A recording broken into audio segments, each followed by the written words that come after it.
اكو جماعة من شبابنا الله يحفظهم عندهم هيئة حسينية بوحدة من المناطق،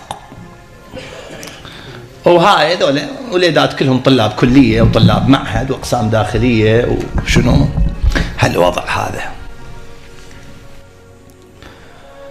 يقول ذول احنا سوينا لنا هيئة للإمام الحسين سلام الله عليه، ونجيب رادود ونجيب خطيب ونجيب كذا. يقول ما عندنا فلوس، فأكو تاجر بالمنطقة ما له دخل بالدين، لا طب جامع ولا يوصل حسينية ولا يساهم ولا له دخل، يطلع الشركات يرجع بالليل، يطلع الشركة كل شو ما شايفين معد، بس هو معروف فلان تاجر بالمنطقة الفلانية.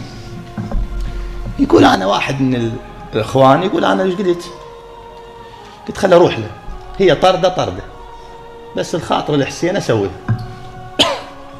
يقول دقيت عليه الباب، طلع ابنه، قلت له الحج موجود؟ قال لي موجود. قلت له قل له واحد خير عليك طببني. يقول دخل الحجي، أنا طبق الديوانية، دخل علي قال لي ابني تفضل. يقول أنا خذت له وياي 2 3 من الشباب، قال لي ابني تفضل. قلت له والله أستاذ احنا عندنا هيئة حسينية، وهاي الهيئة الحسينية شلون؟ قال لي لا أنا بخير كل زين.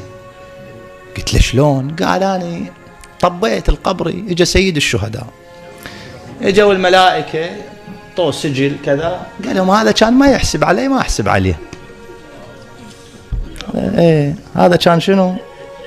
ما يحسب عليه.